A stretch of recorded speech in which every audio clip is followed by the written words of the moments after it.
এ কেমন সহযোগিতা চলছে, এর কি কনসিকুয়েন্স ভোগ করতে হবে? দেখুন, এতদিন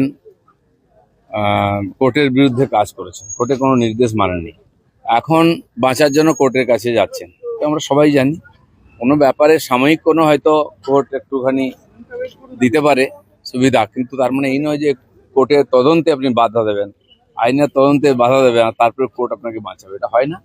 আর এরকম বহু লোক করেছে, এই আগের নেতারা দেখুন না, কেউ হসপিটালে ভর্তি হয়েছে, কেউ অন্য কিছু দেখাতো, তিনি তো নিজের নোটিশও নেননি, সে লোককে দিয়ে পাঠিয়েছেন সহযোগিতা কিসের।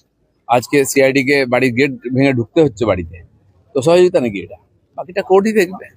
নিয়োগ দুর্নীতি কাণ্ড, সেখানে ইডি স্ক্যানারে অভিষেক বন্দ্যোপাধ্যায় আজকে হাজিরার কথা শোনা যাচ্ছে, উনি এখানেও আবার আদালতের রক্ষা কবচ নিতে যান। যেখানে যত ঘোটালা মানে দুর্নীতি হয়েছে পশ্চিমবাংলায় নিচ থেকে উপর অব্দি সব জায়গায় ওনাদের হাত আছে, পার্টির হাইকমান্ডের হাত, সব সুবিধা ওনারা নিয়েছেন, নাহলে বন্ধ করেননি কেন? সব জানতেন।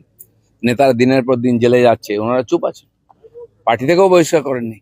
তো সেই জন্য সমর্থন তো ছিলই সব জায়গায়, যেমন যেমন তথ্য আসবে আইন সেরকম ভাবে এগোবে। মেসির ভাই আজকে আজকে তার রক্ষা কবচ বা তার সময়সীমা দুটো একসঙ্গে শেষ হয়ে যাচ্ছে। আর মেসির ভাই অরূপ বিশ্বাস, ঠিক আছে, ছবি বিশ্বাস, তার আজকে মেয়াদ শেষ হয়ে যাচ্ছে।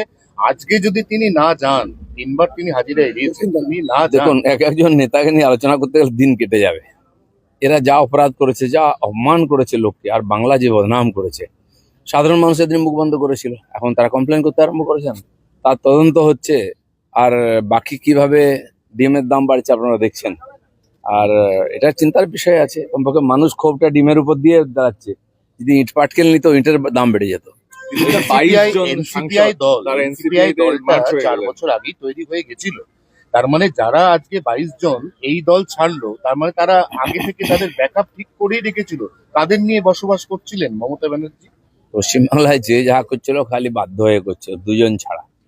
এখন বোঝা যাচ্ছে সবাই বাগী হয়ে যাচ্ছে, পুলিশ প্রশাসন সবাইকে চেপে রাখা হয়, সাধারণ মানুষ, পার্টির কর্মীরাও ওখানে স্লেভের মতো ব্যবহার করতে পারছে, দাসের মতো। তারা বলেছে থ্রেট কালচার, থ্রেট তো সবচেয়ে বেশি কালচার টিএমসিতে ছিল, থ্রেটের সামনে ছিল।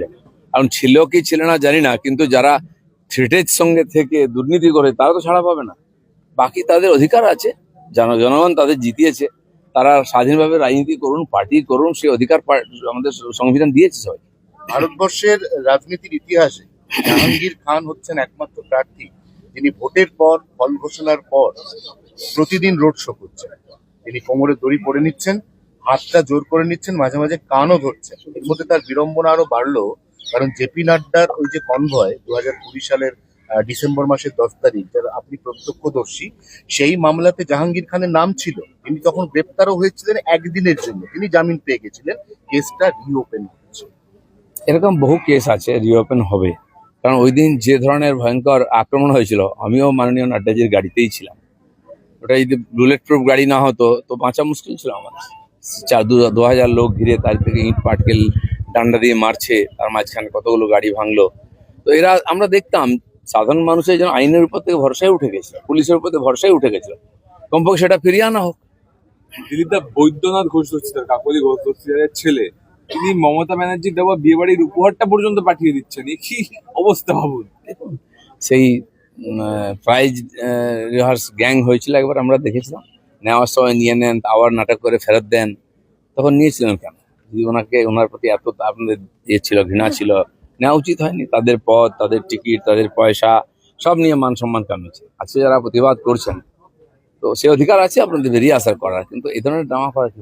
কুণাল ঘোষ বলেছেন সুদীপ বন্দ্যোপাধ্যায় নিজে পথচলা করেন আর তার বউ হচ্ছে চলতি ফিরতি বিউটি পার্লার। দেখুন, ব্যক্তিগতভাবে কাউকে আক্রমণ করা আমাদের রুচিতে বাধে। আমিও অনেককে বলেছি যখন তারা আমাকে অ্যাটাক করেছে। আজকে পার্টির মধ্যে ওদের এই ধরনের চুলটানাটানি হচ্ছে, আমি জানি না কোথায় অবধি যাবে এটা। পার্টির কালচারটাই সামনে আসে, হতাশায় লোকে অনেক কিছু বলছেন, করছেন। আমাদের কর্মীদের মেরে ঝুলিয়ে দেওয়া হতো, তৎকালীন টিএমসির নেতারা ববি হাকিম, কুণাল ঘোষরা বলতেন বিজেপি লোকের হতাশায় সুইসাইড করেছে। হতাশা কাকে বলে দেখুন।